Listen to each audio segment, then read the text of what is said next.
He was a ghost, a Marine the world had forgotten, a man with no name, no past, only the silence of war hiding behind his eyes. The Marines saw a possible threat and released their most trusted weapon, a trained K9 built to obey without hesitation. But when the German Shepherd charged through the fog and reached the man, it didn't attack. It stopped. It froze. Staring up at him, trembling as if recognizing something buried deep in its soul. What happened next would silence everyone on that dock, because this was no ordinary Marine, and that was no ordinary dog. It was a reunion, 5 years after both were declared dead. Before we begin, tell us where you're watching from. And if this story touches your heart, please subscribe for more stories of loyalty, courage, and second chances. Greyhaven. Oregon woke beneath a blanket of fog that moved like slow smoke from the Pacific, wrapping every rooftop, every fishing line, every weathered board of the pier in soft gray. The air smelled of salt and diesel, the kind that clung to your skin long after you'd gone inside. Seagulls cried somewhere in the mist, and the world felt smaller, quieter, older. At the very end of the pier sat a man who didn't belong to the rhythm of this sleepy harbor. He wore a faded olive jacket, jeans darkened by the damp, and boots that had walked farther than anyone in Greyhaven ever would. His face was sharp, sun-creased, and shadowed by 2 days of stubble. His hair, once dark, was touched with silver around the ears. Beneath the brim of his hood, his eyes, cold blue, steady, watched the horizon as if waiting for something that might never come. His name was Sergeant Daniel Reed, United States Marine Corps, though no one in town knew that. To them he was a stranger, a ghost who had appeared one morning and sat motionless at the edge of the sea. He had been missing for 5 years, last seen in Syria before a desert explosion buried his unit, and his name beneath official silence. Now, without a sound, he had returned to the world that believed him dead. Across the road, through the wide glass of the harbor diner, Nora Whitfield noticed him before anyone else. Nora was in her early 40s, tall, lean, with auburn hair tied back loosely and eyes the color of worn amber. She moved with quiet efficiency, refilling coffee cups, sliding plates of eggs and hash to her regulars. There was a gentleness about her, the kind that came from living with loss. 10 years earlier, her husband, a fisherman named Mark, had gone out during a storm and never come home. Since then, Nora had carried herself like someone who had learned to breathe through grief without letting it drown her. She watched the stranger on the pier, how still he sat, how the fog seemed to gather around him instead of pushing him away. Greyhaven was the kind of place where everyone knew everyone else's footsteps, so a man who didn't move at all drew quiet attention. At the counter sat Hank Doyle, a retired deckhand with a beard like sea foam and hands thick as rope. He was 70 and still wore his weather-stained cap, as if it were part of him. "He's still out there?" he asked, reading the worry on Nora's face. She nodded. "Since sunrise, not a sip of coffee, not a word." Hank grunted. "Probably one of those drifters looking for work." But his voice lacked conviction. He had seen the posture of soldiers before, the straight spine, the eyes that kept scanning even when the rest of the body didn't move. "That man's waiting for something," he muttered, "and I don't think it's breakfast." Up the hill, in a small gray office marked by a fading Marine emblem, Lieutenant Mark Callahan leaned over a cluttered desk. 32, sandy-haired, square-jawed, he carried himself with the calm precision of someone who had seen chaos and learned to outwait it. A veteran of Helmand Province, he still wore the faint stiffness of those who had walked through fire and made it out but never forgot the heat. When the call came from the diner about a man loitering on the pier, Callahan listened carefully. Nora's voice was steady but uneasy. "He's been there all day, Lieutenant. Folks are starting to talk." Mark glanced towards the window, where the fog pressed against the glass. He nodded once and said he'd check it out himself. He didn't go alone. Riding beside him in the patrol SUV was Corporal Felix Moran, 26, broad-shouldered and calm, his dark hair cropped close, his expression unreadable. He'd grown up in San Diego, learned discipline the hard way through boxing and a rough neighborhood, and found purpose in the Corps. He was the quiet type, the kind who spoke only when it mattered. The two men drove down the hill, the tires whispering over wet asphalt. The fog made the world feel half-formed, as if the town itself were holding its breath. When they arrived, Daniel was still there. He didn't turn as the SUV stopped behind him, didn't react when boots hit the dock. The sound of the ocean filled the silence between them. Callahan approached with easy caution, his tone friendly. "Cold day to be sightseeing," he said. Daniel's reply came low and steady. "I'm not sightseeing." His voice was gravel rough, with a quiet weight that made both Marines listen. "You got some ID on you?" Callahan asked. Daniel shook his head. "No." Moran shifted slightly, his instincts alert but controlled. "You've been here a while," Callahan continued. "People start to worry when someone sits too long staring at the sea." Daniel gave a faint nod. "I'll be gone soon." "Waiting for someone?" "Watching," Daniel said. His eyes drifted toward the mouth of the harbor, where a dark trawler hovered beyond the mist, an old ship with a name too new, its paint too clean. Callahan followed his gaze but saw nothing unusual. "Mind if we ask who you're watching for?" Daniel didn't answer. His silence said more than words. From across the street, Nora wiped her hands on her apron and watched the three figures stand in the fog. Something in her chest twisted with the memory of men who looked that way, the weight of duty, the quiet readiness for danger. She couldn't explain it, but she knew that stranger wasn't a threat.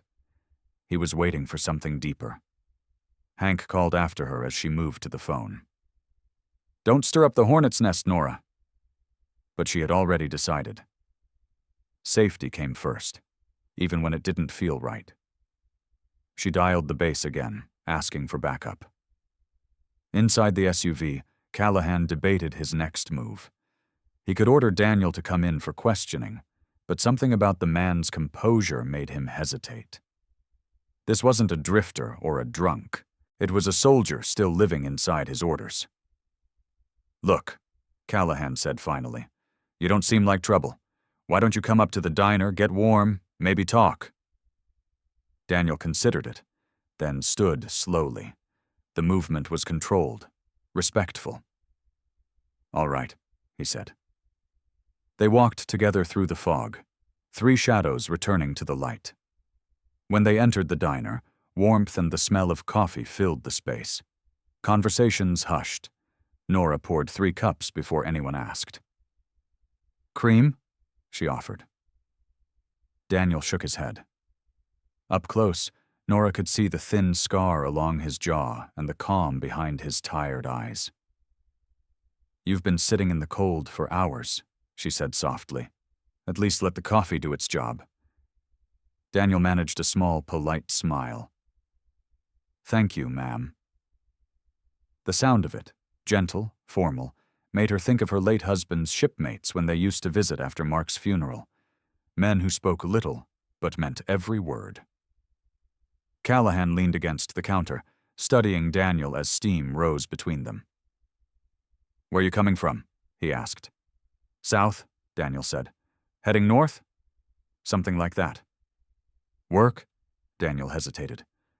"Watching." "That's not much of an answer," Callahan said, but his tone stayed kind. "It's all I've got," Daniel replied. The honesty in his voice ended the conversation. Hank muttered, "Navy, maybe," but Daniel only smiled faintly. "Used to be something like that." For a while, no one spoke. The radio hummed with soft country music, and outside the fog pressed against the window like a living thing. Callahan finally turned toward the glass and squinted. Out past the jetty, a faint shape moved, a shadow sliding where no boat should be. "We'll check that out before dusk," he said quietly to Moran. Daniel's gaze flicked toward him, recognizing the same instinct. "Careful out there," he murmured. "Some boats forget the rules when the light goes down." Callahan nodded. "And some men forget who they were following them," he said gently, but Daniel's eyes had already drifted back toward the sea. He left a $10 bill beneath the mug and thanked Nora for the coffee. She watched him step out into the mist again, the bell over the door barely making a sound. He walked back to his bench at the edge of the pier, his figure dissolving into gray. Nora stood still for a long moment, feeling the quiet settle back over the diner.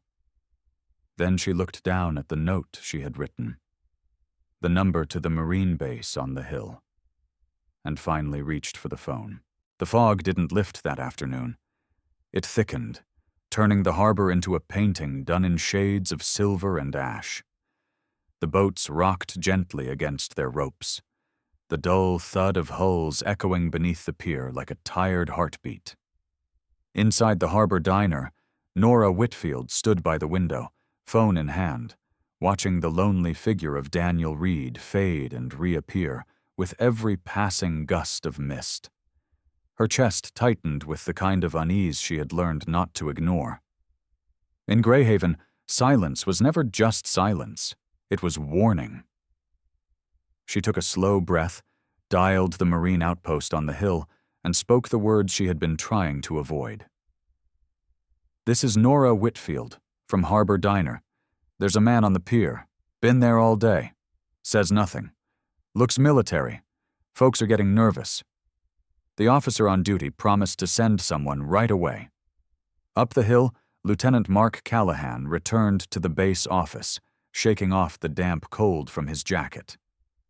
He had just finished his report on the encounter when the radio crackled with new instructions. A K-9 unit from the county was being dispatched to assist, standard protocol for unidentified military personnel refusing to cooperate. Callahan didn't like it. "He's not hostile," he said to Corporal Felix Moran, who sat across from him, cleaning his sidearm with quiet focus. "No twitch, no threat, just there." Moran looked up, his dark eyes calm. "Still, sir, command won't take chances. A stranger like that on a pier near a classified shipping lane, someone upstairs will lose sleep." Callahan exhaled, feeling the weight of duty settle heavier on his shoulders. He knew how easily a simple misunderstanding could spiral into something tragic. By the time the K-9 team arrived, the last of the daylight had drained into the ocean. The SUV's headlights cut through the fog like twin search beams. Out stepped Sergeant Kate Jennings, 31, lean and athletic, her dark brown hair tied into a tight ponytail. She had the alert, deliberate movements of someone used to being obeyed. Years in the service had left their marks, faint lines around the mouth, a small scar near her right temple, and the posture of someone who carried more responsibility than she was willing to admit. At her side was Ranger, a 5-year-old German shepherd with a sable coat and amber eyes that glowed faintly in the mist. His muscles rippled beneath the harness-marked K-9 unit, and his ears were pricked forward with disciplined focus. Kate gave him a quick pat on the shoulder, her voice low and even.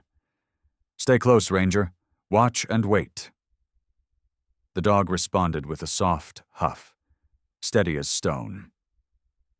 Callahan met her halfway down the pier.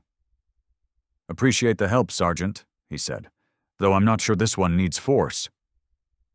Kate's tone was professional but curious. "Then tell me what I'm walking into." Callahan described Daniel's silence, his refusal to show ID, and the sense of calm that felt both reassuring and unsettling. Kate nodded slowly. "You've seen combat?" she asked. "Enough," Callahan replied. "Then you know the look. The still ones usually carry the heaviest things." Her gaze drifted past him to where Daniel sat again on the bench, motionless against the ghostly water. "All right," she said quietly. "Let's see what kind of silence this is." From her place at the diner window, Nora watched the second SUV arrive. She recognized the markings on the side. K-9 Division. Her hand tightened on the dishcloth she was holding. "Oh, God," she whispered, the memory of her late husband's folded flag flashing in her mind. Hank Doyle looked up from his soup. "They bringing the dog unit? For one man sitting in the fog? That's overkill." "Maybe," Nora said, "but it's too late now." She turned the sign on the door to closed, though the bell still jingled as she locked it. The diner felt smaller, quieter, like the air was waiting to see how the story outside would end. Down on the pier, the wooden boards groaned under the slow rhythm of boots and paws. Kate and Ranger advanced together, the handler and her partner moving with practiced unity. The sound of the ocean deepened, and for a moment even the gulls went quiet. Callahan and Moran stood a few paces back, letting Kate take the lead. "Evening, sir," she called gently. "I'm Sergeant Jennings, Marine K-9 Division. We'd just like to talk." Daniel didn't respond. His gaze stayed locked on the dim outline of the trawler in the distance, the same vessel he had been watching since dawn. The fog shifted slightly, revealing its faint movement. He spoke for the first time in hours, his voice low. "That ship shouldn't be here." Kate frowned. "You know that vessel?" "It's not what it claims to be," Daniel said, eyes narrowing. "You might want to keep your men back." Callahan stepped closer, tension rising. "You're saying it's hostile?" Daniel's tone remained calm. "I'm saying it's wrong." The air around them seemed to thicken. Ranger gave a low growl, not aggressive, but alert, his head turning toward the distant ship. The dog's instincts prickled with unease. Kate tightened her grip on the leash. "Ranger, heel." The dog obeyed, muscles quivering beneath the harness. She looked at Daniel again, studying his face. "You military?" "Was," Daniel answered. "Long time ago." "You have ID?" He shook his head. "Then I'm afraid we'll have to bring you in. Standard protocol."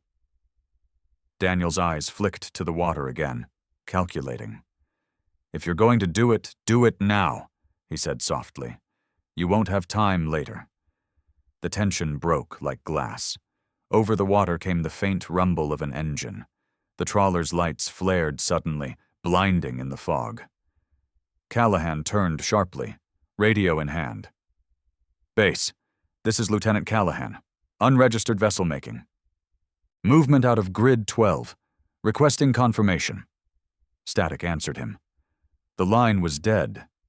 Then, without warning, the sharp crack of something metallic echoed from the ship. An anchor chain, or maybe something worse. Ranger barked once, loud and fierce, his body tense and forward. Kate steadied him. "Easy, boy." Daniel rose from the bench, slow and deliberate. "If you want to stop that ship, you'll need to move now." Callahan stepped in front of him. "You're not going anywhere." "Neither are they," Daniel replied. His eyes caught the dim strobe of lights on the horizon. Coast Guard markers, too far out to help. He turned toward the soldiers. "You have no idea what's on that trawler." For a moment, no one spoke. The fog thickened, muffling the sounds of the sea. Then Callahan gave a quick order to Moran. "Secure the pier. Get visual on that vessel." As Moran jogged off, Kate kept her stance beside Ranger. She could feel the dog's tension rising like a coiled spring. "He senses something," she murmured. Daniel nodded. "He's right." He looked at the dog, the tilt of the head, the focused ears. and something in his expression shifted. For the first time all day, his face softened. "You've trained him well," he said. Kate's tone was half pride, half defense. "He's the best partner I've got." "Then listen to him," Daniel said quietly. "He's not warning you about me." A long silence followed, broken only by the hum of the ship's engine growing fainter as it turned seaward. Callahan cursed under his breath, realizing they were losing it. "Moran, we need backup from Coast Guard immediately," he barked into the radio. The reply came broken through static. "Copy, storm interference, hold position." Callahan looked toward Daniel. "You sure that ship's dirty?" Daniel's jaw tightened. "I'm sure enough to bet my life on it. And yours." Ranger suddenly barked again, louder this time, turning toward Daniel with a strange whine. His tail lowered, his ears twitched, confusion flickering in his amber eyes. Kate frowned. "What's wrong with him?" Daniel stepped forward slightly, voice low. "He's remembering something." "What are you talking about?" Kate asked. Daniel's eyes were distant now, as if he were watching ghosts through the mist. "That dog's seen me before," he said. Before anyone could respond, the roar of the trawler's engine faded completely, leaving only the rhythmic slap of waves. Daniel's hand twitched toward his pocket, then stopped. "You called the base," he said to Callahan. "They'll send more men soon." Callahan nodded slowly. "They already did," he said, gesturing to Kate and Ranger. Daniel's eyes softened, and for a fleeting second, something like recognition crossed his face. But it vanished as quickly as it came. The wind shifted, carrying the faint echo of a distant horn across the water. Daniel looked out over the sea again, his voice barely a whisper. "You won't find that ship in your logs tomorrow. It'll vanish before sunrise." Kate stared at him, unsettled by the certainty in his tone. "Then what are you still doing here?" she asked. Daniel turned toward her, the faintest trace of sorrow in his smile. "Waiting for what I already lost." The fog swallowed his figure again, leaving the soldiers standing in uneasy silence. Callahan rubbed the back of his neck, tension pulsing through his jaw. "We'll hold position until daylight," he said finally. Kate nodded, though her eyes stayed on the empty pier where Daniel had been. Beside her, Ranger whined softly, staring into the mist as if something deep in his memory had stirred awake. Night fell over Greyhaven with a heavy stillness that seemed to thicken the fog rather than scatter it. The sea moaned against the pilings below the pier, the kind of deep, endless sound that reminded everyone how small they really were. Lieutenant Mark Callahan stood with his collar turned up, breath visible in the cold air, radio silent in his hand. The trawler Daniel had warned them about was gone, slipped into the mist as if it had never existed. He glanced toward Sergeant Kate Jennings, who stood beside her K9 Ranger. The German shepherd was restless, shifting his weight from paw to paw, nose twitching, eyes locked on the spot where Daniel Reed had vanished minutes earlier. Kate reached down, brushing her gloved hand across the dog's neck. "Easy, boy," she murmured. Ranger didn't respond. His body trembled faintly, a low whine building in his throat. He had faced gunfire and chaos before, but this sound wasn't fear. It was confusion. "He's never done this," Kate said quietly. Callahan frowned. "Something about that man set him off." "No," Kate replied. "Not off. Something woke him up." Across the street, the harbor diner glowed like a beacon through the fog. Nora Whitfield had kept the lights on, though the sign on the door still read, "Closed." Her worry had outlasted her courage. She poured herself a cup of coffee she didn't intend to drink and stared out at the dark water. Her reflection floated beside her in the glass. Tired eyes, auburn hair pulled loose, and a face that carried the weight of too many nights spent waiting for boats that never came home. She whispered to no one, "What are you doing out there, stranger?" Back on the pier, Callahan rubbed the back of his neck and sighed. "We'll wait another 20 minutes, he said, "then call it in. Maybe base can track the ship by radar." Kate nodded but didn't move. Ranger sat down suddenly, eyes still fixed ahead. His ears flattened, tail low, body rigid. Then, without warning, he pulled against the leash, slowly at first, then with a determined force that almost pulled Kate off balance. "Ranger!" she called, but the dog didn't stop.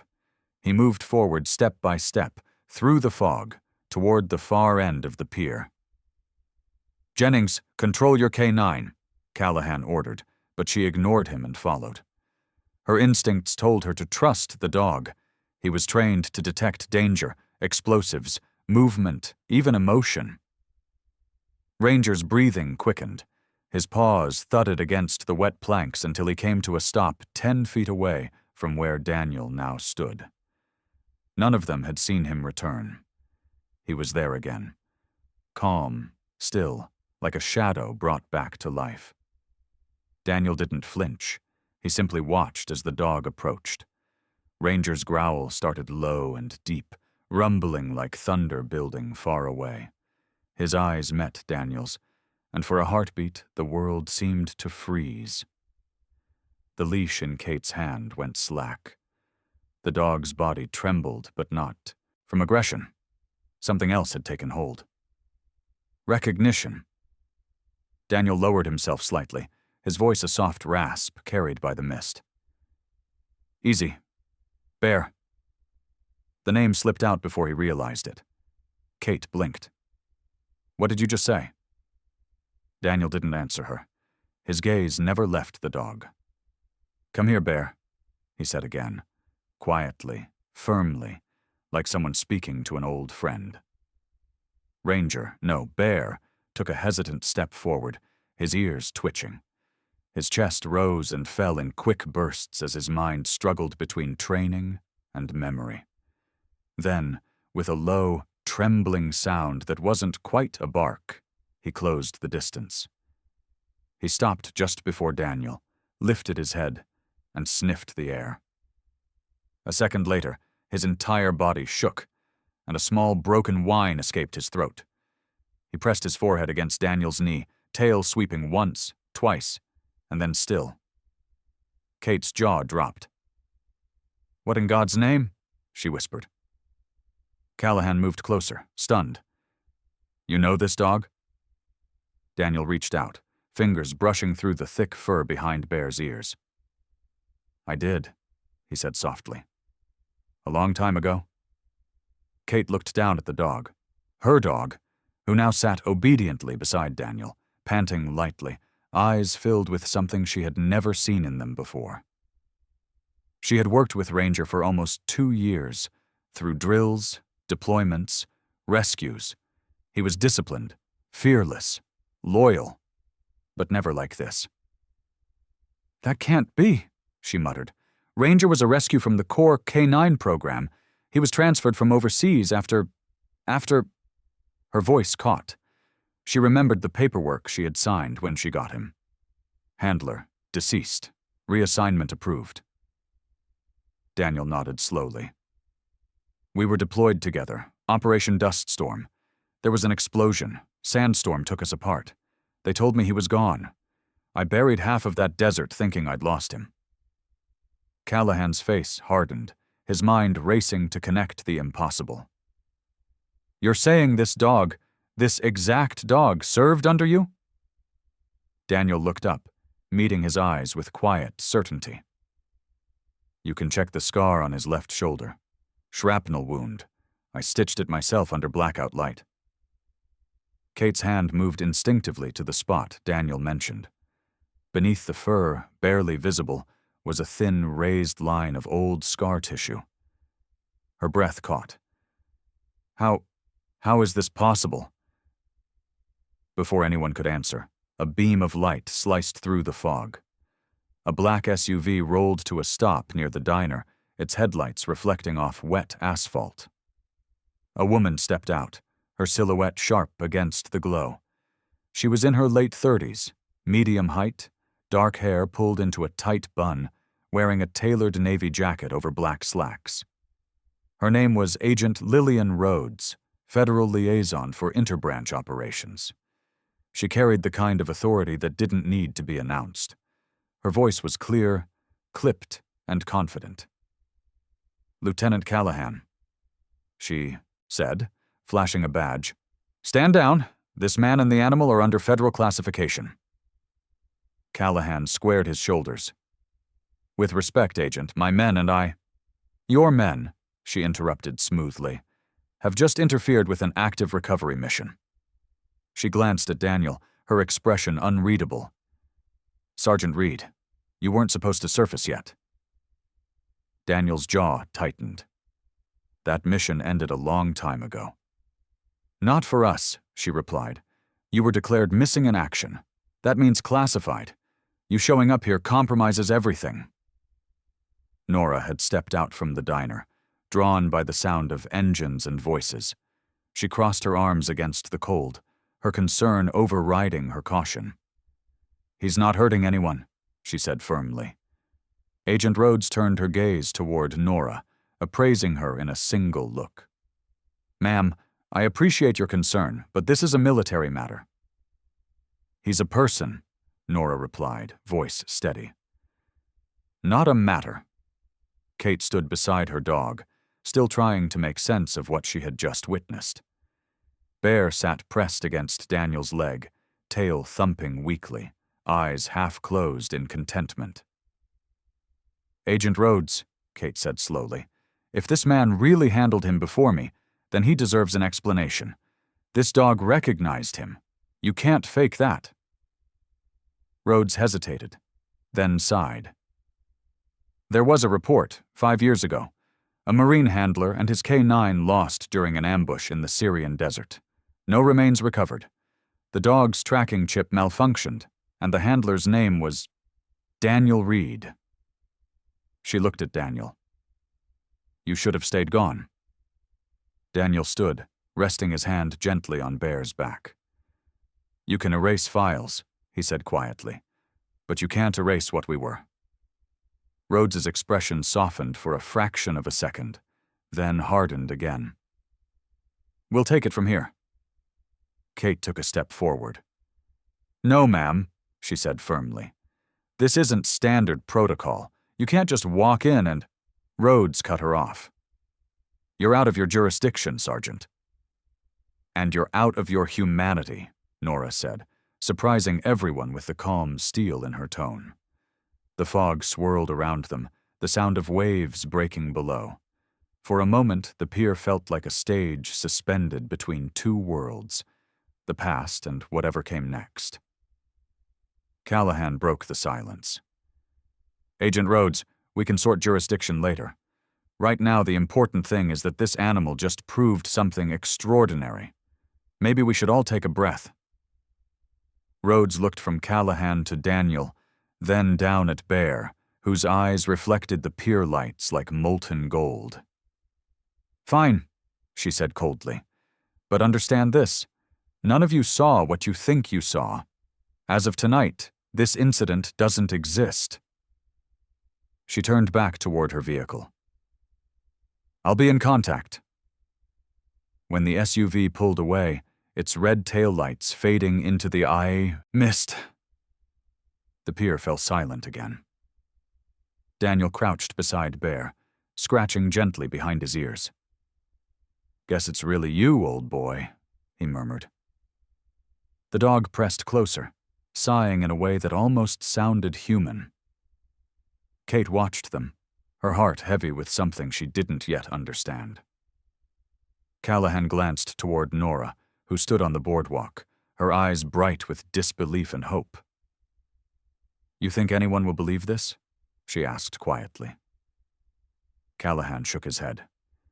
"Doesn't matter," he said. "We were here." Above them, the first drops of rain began to fall, soft, cold and endless, blurring the lines between the living and the ghosts they carried. Morning came slowly to Greyhaven, the fog thinning into pale threads that clung to rooftops and drifted across the harbor. The rain from the night before had washed the streets clean, but left the town quieter than usual, as if it, too, was holding its breath. The pier stood empty, except for the marks of boots and paw prints drying on the wooden boards. Inside the harbor diner, Nora Whitfield moved quietly through the kitchen, brewing coffee that filled the air with warmth and familiarity. The night's strange encounter still replayed in her mind. Daniel Reed, the dog, and that cold, controlled agent who spoke like the world was made of classified lines. She set 3 mugs on the counter, half expecting the soldiers to return. They did.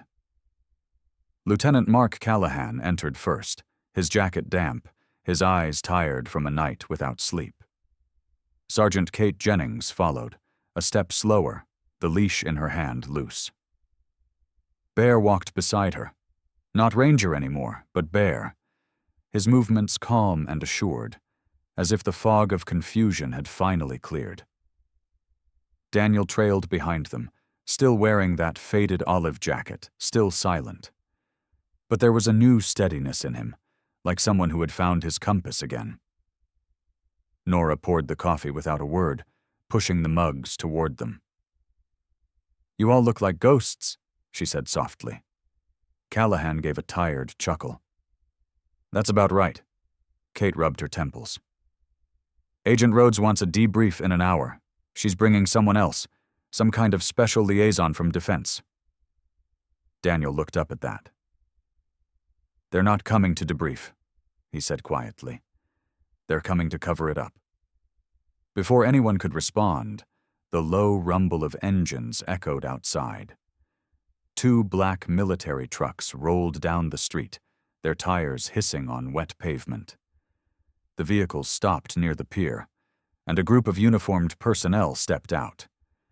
Leading them was Captain Lydia Monroe, a woman in her late 30s with sharp cheekbones, short blonde hair, and eyes like polished steel. Her uniform fit perfectly, her movements clipped and precise. Everything about her radiated authority, the kind that didn't need to be raised in volume to be felt. "Lieutenant Callahan," she said as she entered the diner, her voice calm but carrying. "You're relieved from this scene.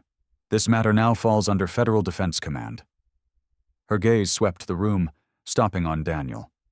"Sergeant Reed, you've caused quite the stir." Daniel didn't stand, didn't salute. He simply looked at her with weary defiance. "Didn't realize being alive was a crime." Monroe's lips tightened. "It's an inconvenience. You were declared KIA in Operation Dust Storm. That's not the kind of paperwork we can easily undo." Kate stood from her chair, shoulders squared. "Ma'am, with respect, this man didn't ask to be found, and that dog, Bear, recognized him before anyone said a word." Monroe turned her cold eyes to Kate.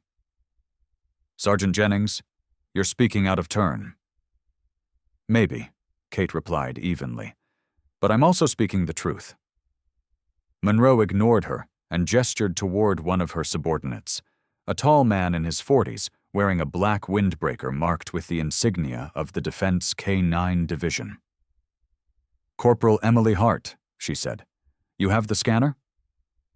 From the truck stepped Emily Hart, a woman in her late 20s with freckled skin, light brown hair tucked under a tactical cap, and an expression both nervous and resolute. She carried a handheld microchip reader, standard issue for verifying K-9 identity. Kate crossed her arms. "That's unnecessary." Monroe's tone was clinical. "It's procedure." She nodded at Emily. "Go ahead." Emily hesitated for a heartbeat, then knelt beside Bear. The dog stayed still, his amber eyes calm, tail motionless. "Easy, boy," she murmured, running the scanner across his shoulder blades. The device beeped once, then projected text across its small screen. Emily's breath caught. "Ma'am, you need to see this." Monroe took the reader, her expression unreadable as she read aloud. "KIA, Handler, Sergeant Daniel Reed, Operation Dust Storm." Silence fell heavy. Callahan's jaw tightened. Kate's eyes widened in disbelief. Nora set down her coffee pot with a trembling hand. "Killed in action?" she whispered. Monroe's gaze returned to Daniel. "This record says you died. The dog died. Yet both of you are standing here. Care to explain?" Daniel leaned back slowly. "You buried us before the sand stopped falling. There was an explosion in the village. We went in to pull out civilians. Communications went dead. When I woke up, half the unit was gone. Bear had taken shrapnel. I carried him out and got us to a supply truck. No one came. Maybe you didn't want to find us." His voice stayed calm, but every word cut through the still air. Monroe's expression flickered, but she kept her tone flat. "You're implying a cover-up." "I'm implying the truth got buried with the bodies you didn't count," Daniel said. "You wrote us off because it was easier than admitting the op failed." A low voice came from the doorway. "That's because failure doesn't look good on a report." Everyone turned. An older man stepped in, tall, thin, with white hair and a beard trimmed close. His name was Henry Briggs, a retired Marine and Greyhaven's quiet local legend. He had the kind of presence that filled a room without effort. His coat was worn, his eyes bright with something between sadness and pride. He leaned on a wooden cane as he approached. "Captain Monroe," he said, "I know the look of a soldier who's seen the other side. You're looking at one." Monroe straightened. "Mr. Briggs, this is a restricted matter." "Restricted to who?" he asked gently. "To the people who watched their own left behind?" His gaze shifted to Bear. "You see a piece of government property. I see a Marine who just found the half of his soul he lost in the desert." No one moved. Outside, a gull cried somewhere over the water. The sound felt almost sacred. Monroe's hand tightened on the scanner, but her eyes betrayed the faintest tremor of doubt. "You're out of line, Mr. Briggs," she said softly. "Maybe," he replied. "But so were the men who dragged each other out of fire instead of running for cover. Sometimes being out of line is the only way to do right." Kate stepped closer to Daniel, resting a steadying hand on Bear's back.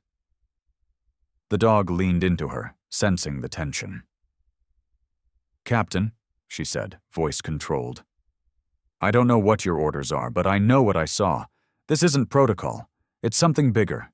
You can't hide it." Monroe's eyes softened, just slightly. "You think you're protecting him," she said, "but you don't understand the damage this could cause. You put this online. Let the media touch it. It won't end in medals and speeches. It ends in trials and redactions. Everyone loses." Daniel stood, his gaze locked with hers. "We already lost everything. Maybe the truth is all that's left." For a long moment, Monroe didn't speak. Then she turned to Emily and handed back the scanner. "You saw nothing. None of this happened." Her words were quiet but heavy with finality. She looked at Callahan. "Lieutenant, keep your men clear. My team will handle the cleanup." As Monroe turned to leave, Henry Briggs spoke once more. "Captain," he said, his voice deep and steady, "you can clean up reports, but not memories.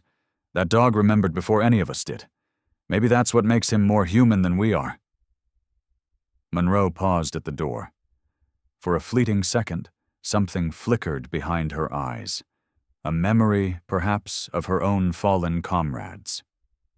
Then she walked out into the gray light without another word. Inside the diner, silence lingered. Nora moved quietly to pour a fresh cup of coffee and slid it towards Daniel. "Looks like you've got people fighting for you now," she said softly. Daniel managed the faintest smile. They shouldn't have to. Bear pressed his head against his leg, eyes half closed, content in the stillness. Kate exhaled, tension finally easing from her shoulders. "Whatever they're hiding," she said, "it won't stay buried forever." Henry Briggs nodded. Truth never does. Outside, the fog rolled back in from the sea, swallowing the footprints on the street as if the morning itself wanted to hide what had happened. But for the people inside that small diner, the truth had already found its way home. By noon, the fog over Greyhaven had burned away, leaving behind a sharp, bright sky that felt almost foreign after so many gray mornings. The town looked normal again. Boats swaying in the harbor, gulls circling overhead, the salty wind brushing through the narrow streets. But for those who had witnessed what happened at the harbor diner, nothing felt ordinary anymore. In that stillness, a story was already escaping the town's borders. Faster, louder, unstoppable. Inside a small second-floor office above the bait shop, Eli Brooks adjusted the focus on his camera lens. He was 27, tall and thin, with messy brown hair that always looked like he'd run a hand through it one too many times. His flannel shirt hung loosely over faded jeans, and his fingers were perpetually ink-stained from the notepad he carried everywhere. Eli wasn't a famous journalist, just a small-town freelancer who ran a local blog called the Greyhaven Voice. Most of his stories were about fishing regulations and charity drives. But this, what he had filmed last night, was different. He leaned forward over his laptop, reviewing the footage. The dog's growl fading into a whine, the Marine whispering, "Bear," the stunned silence of the soldiers around them. He replayed the moment again and again, goosebumps rising on his arms. "It's real," he whispered. "It's actually real." The video was shaky, filmed from a distance, but that made it even more powerful. It felt raw, unfiltered, a miracle captured by accident. Eli hesitated before clicking upload. He knew once it was out, he couldn't take it back. He thought of his late father, a Vietnam veteran who had passed away 3 years ago. His father used to say, "If you ever find a story that can give people hope, don't keep it to yourself." Eli took a breath, typed a title in bold. "A Marine returned from the dead, and his dog knew him." Then he hit publish. Within an hour, the video had over 50,000 views. Within 3, it had crossed 1 million. Across the country, in coffee shops, military bases, and quiet living rooms, people were watching a German shepherd collapse into the arms of a soldier everyone thought was dead. Comments poured in faster than Eli could read them. "I'm crying. That bond never dies. Let them stay together." The hashtag #LetThemStayTogether appeared on Twitter, then spread to TikTok, Instagram, Facebook, everywhere. At the diner, Nora Whitfield was refilling coffee for a table of fishermen when her phone buzzed. One of the customers, Hank Doyle, a broad-shouldered man with a weathered face and a heart too soft for his size, looked up from his own screen. "You seen this, Nora?" he asked, turning the phone around. Her breath caught. On the screen was Daniel, the fog, and Bear pressed against his knee. Beneath the video were millions of views and a headline that made her heart ache. "Oh my God," she whispered. "It's everywhere." A few blocks away, Lieutenant Mark Callahan sat in his Jeep outside the Marine base, staring at the same video playing on his phone. His reflection in the windshield looked older than 35. Eyes heavy, jaw tight. A man who had spent years balancing duty and doubt. He knew what this meant. Once something reached the internet, it wasn't a story. It was a movement, and no amount of classified orders could put it back in the box. "Sir," a young Marine private called from the gate. "Command wants you in the Situation Room. They've seen it too." Callahan pocketed the phone and stepped out, the gravel crunching under his boots. Inside the base, tension hung thick. Officers were gathered around screens, replaying the footage in silence. The base commander, Colonel James Porter, stood at the front, an imposing man in his 50s with a square jaw, close-cropped gray hair, and a presence that demanded attention. Porter was known for his fairness, but also for his strict adherence to protocol. "Who authorized this?" he asked, voice even but sharp. No one answered. "This video is compromising classified information. That Marine was listed as deceased under a restricted operation." He paused, turning toward Callahan. "You were on the ground, Lieutenant. Explain."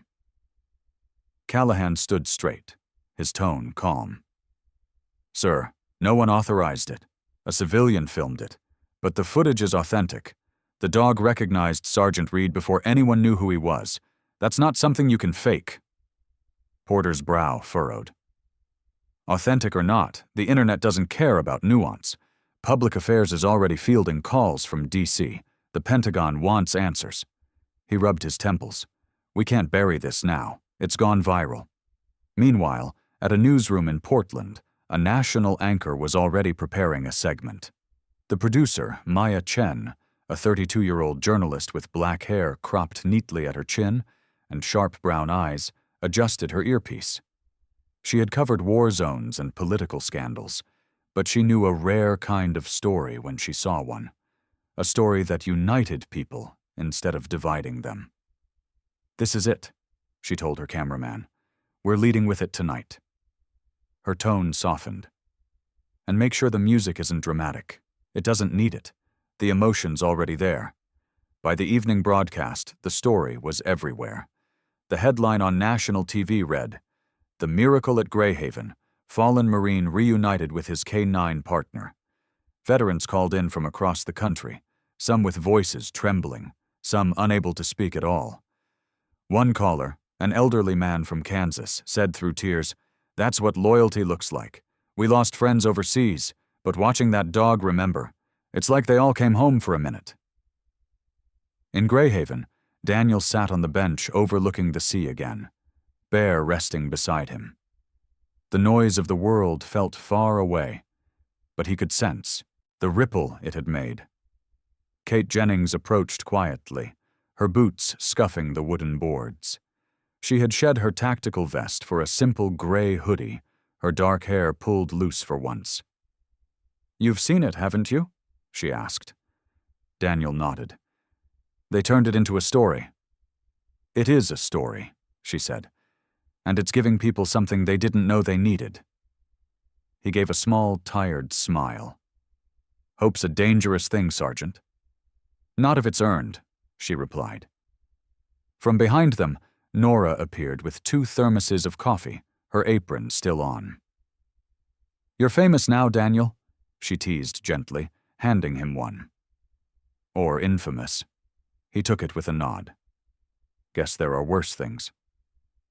Bear lifted his head, ears twitching, as if he could feel the hum of energy in the air. People were walking by the pier now, taking pictures, waving, whispering. A young boy approached timidly, holding a folded American flag his father had given him. "Sir, is he really your dog?" he asked. Daniel smiled faintly. "He was before the world told us we weren't supposed to be." That night, Eli Brooks sat in his office, watching the numbers climb. 5 million, then 8, then 10. News agencies had started reaching out, offering interviews, partnerships, even documentaries. But Eli didn't care about fame. He sat back, staring at the photo on his desk of his father in uniform with their old golden retriever. "You'd have loved this one, Dad," he said softly. Outside, car horns echoed faintly from the main road. Greyhaven, once invisible on any map, was suddenly the center of the nation's heart. In Washington, D.C., under the fluorescent lights of a defense conference room, Captain Lydia Monroe watched the same footage with a grim expression. Around her, officials whispered and argued, but she stayed silent. The camera had caught something her reports could never explain. The moment when Bear leaned into Daniel, eyes closing like a soul finally coming home. She closed her laptop quietly. Some truths, she thought, didn't need clearance to be real. Across America, people were still sharing the video, teachers playing it in classrooms, veterans reposting it with the caption, "Welcome home, brother." Pet shelters reported surges in adoption inquiries. News anchors spoke about loyalty, second chances, and the healing power of connection. In Greyhaven, as the night deepened, Daniel sat beneath the stars with Bear asleep at his feet. The sound of waves rolled gently against the pier. For the first time in years, he didn't feel like a ghost. Somewhere far away, millions of people were saying his name. But here, in the quiet, only one name mattered. He looked down, brushed his fingers over Bear's fur, and whispered, "Good boy." The morning air in Greyhaven carried the crisp scent of the ocean and the low hum of excitement that seemed to ripple through every street. A week had passed since the story broke, but the small Oregon town hadn't calmed. Reporters had come and gone. Camera crews had packed up their vans, but the people stayed. Ordinary townsfolk who had seen something extraordinary. Inside the harbor diner, Nora Whitfield arranged fresh flowers in a mason jar on each table. Her hands trembled slightly, though her heart felt lighter than it had in years. Outside, a small crowd was already gathering near the pier. They had come to say goodbye, not out of sadness, but gratitude. At the far end of the dock, Sergeant Daniel Reed stood in his service jacket, the sun glinting off the brass buttons. The faint lines around his eyes had softened.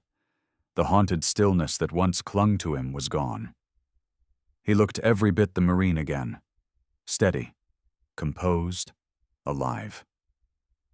Beside him sat Bear, his coat gleaming under the morning light, the tag on his collar newly engraved, K9 Bear, United States Marine Corps, retired. The German shepherd's ears twitched at the distant whir of rotors. A helicopter was approaching from the Coast Guard base. Kate Jennings approached from behind, dressed in her duty uniform but without her sidearm. Her dark hair was pulled back neatly, though a few loose strands danced in the wind. Her usual stern composure had melted into quiet warmth. "Never thought I'd see the day they'd make a decision this fast," she said. Daniel glanced at her with a small smile. "Guess even bureaucracy can't fight 10 million hearts." She chuckled softly. "Don't get used to it." She handed him a folded document stamped with the seal of the Department of Defense. "It's official," she said.